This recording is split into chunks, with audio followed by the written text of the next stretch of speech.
السلام علیکم دوستو، آپ دیکھ رہے ہیں اردو پیڈیا اور آج ہم بات کریں گے کرکٹ بیٹ کے بارے میں۔ کرکٹ بیٹ کے بارے میں تقریباً سبھی لوگ جانتے ہیں، لیکن آج ہم آپ کو اس کے بارے میں کچھ دلچسپ معلومات بتائیں گے۔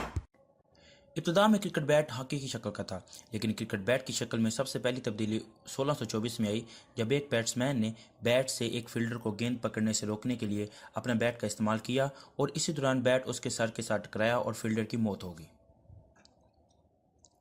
اس کے بعد بیٹ کی شکل میں تبدیلی کر دی گئی، تاہم اس کی شکل ابھی بھی ہاکی جیسی ہی تھی، صرف موٹائی میں تھوڑا اضافہ کر دیا گیا تھا۔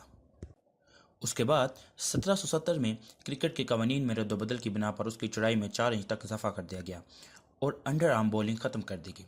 اس کے بعد 1820 میں بازو گھما کے گیند پھینکنے کا قانون پاس ہوا تو بیٹ کے وزن کا مسئلہ سامنے آنے لگا، جس پر مسٹر تھامس کے مشورے کے مطابق بیٹ کے وزن میں کمی لائی گئی۔